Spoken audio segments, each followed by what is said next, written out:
we wanted to help people to understand the grooming nature of comprehensive sex ed when it uses explicit material, whether it's words, text, pictures, right? And so can you define what grooming is? Is it the same in the sex trafficking industry as it would be in comprehensive sex ed? Yeah, look, anybody that wants to separate this, right? And it's so convenient. It's so convenient to say, well, you can separate this. How? You're talking about human psyche. You talk about human, it's not like I can go to you, Michelle, and go, okay, right now I'm going to have a conversation with you about sex trafficking, and your brain right now is only going to respond to me in accordance to that subject matter. And then we're going to have a conversation about sex education, but I'm going to use the same tactics that I just used on you in sex trafficking, but your brain's going to know the difference and you're going to respond differently. That is an absolutely absurd argument. It's no argument, okay? Same argument as the multiple gender argument. It is fabricated and it's convenient to make that argument, right? Particularly when you're talking about a 12-year-old child. Now you're saying this child needs to be able to differentiate between who's talking to me, what's their motive. Heck, I do well enough to just understand everything my wife is trying to tell me, right? And from what perspective she's coming from, right? It's impossible. So you're dealing with one brain, one mind, one spirit, one soul in that human body. And grooming is grooming. The definition of grooming for me, right? And maybe we need to, trademark this, but the definition of grooming for me is the intent to alter or skewer or move an individual's perspective of sex and the purpose of sex in any direction, right? Other than the truth, right? That it is sacred, it is something to be protected, it is something that to be highly revered and for a child at that age to hold private. So when you're talking about grooming, this is what a pimp would do. A pimp would troll online. He'd go on, and I call names. He'll go on Facebook. They're trafficking on Facebook, YouTube, Tinder, TikTok, Tumblr, all of them, Instagram, right? A pimp would troll online and look for a soft victim and then engage with conversation. So if you're talking about a CSE curriculum, a book, which I have, you've been so kind to give me one, right? I have that book. It's a method of conversation. So whether it's a book or a video or a phone call, it's conversation. Engage in communication with a child, right? The second you're engaging in communication with a child and you're starting to address the issue of sex. Just the word. You're looking at a 12-year-old and you say the word sex. You're now triggering psychologically in the brain a primal state. This is not an external, like saying, let's talk about alcohol. All right, alcohol is not wired into my body. Could someone become an alcoholic? Yes. But the issue they're dealing with is internal. They go to an external mechanism to satisfy an internal desire. So it's external. So we can talk alcohol without me triggering your mint, because some people may have no reference, right? A 2-year-old, a 1-year-old, a 1-month-old, a 1-day-old doesn't know it yet, but sex is wired into you in the womb.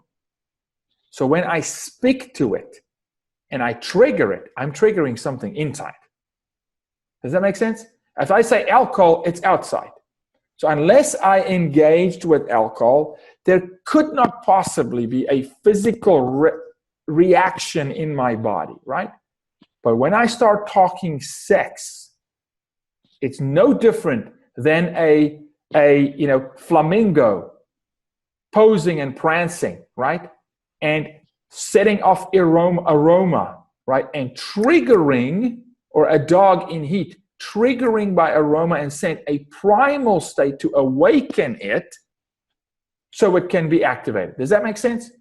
So to come talk to me about CSE is not grooming for sex trafficking is absolute nonsense, because the word sex triggers something in a human being, every human being, because it's in our wiring system. You're talking about a primal state. So now, the second you want to talk sex, you've got to be so careful to what you say, how you say it, how you package it, and how you present it. So now we need to get into the subsurface of the CSE curriculum. right? I always say intent. Does the means justify the ends or the end the means, right? Intent. What is the intent? And they'll tell you, oh, our intent is just to enlighten kids and to bring awareness. And why? Why awareness to a 10-year-old? Because I could say I bring awareness about sex to 10-year-olds, but I'm bringing it from a perspective of there's a wolf out there who's prowling, who's looking at you as a target. Completely different perspective. If the perspective comes from, oh, I'm going to teach you about sex and all that sex encompasses as a 10-year-old. And I'm going to tell you about stuff that your little brain, right? Your right brain, which is all emotive, all emotion, no cognitive, no consequence, no left brain's even formed fully in a 10-year-old, right? I'm going to stimulate that side of your brain with stuff married couples can deal with, all of sex, right? You are now intending to manipulate and move that person in a direction. There's no question that there is a motive to move. It's not to protect. No way. Because you're triggering things in that child that's internal, that individual is absolutely not capable of handling, right? And you actually now, by triggering it, are setting it on a course. It's like taking a weapon and pointing it in a direction, right? Now it's pointed. Now you just work towards firing the trigger, right?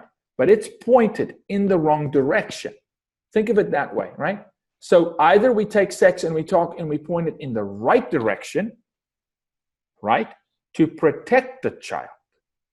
To arm the child with just enough information according to their age group and bracket and their environment in order to either have them become aware that they've been abused, that it's not okay, or how to protect themselves and that there is a danger. It's not just that mom and dad says, I don't want you to have sex. There's a danger here, okay? The second you point the weapon into how to do it, salacious and hyperbole and too much information, right? Now your intent is not to protect the child. Your intent is 100%, which is the CSE intent, is to desensitize.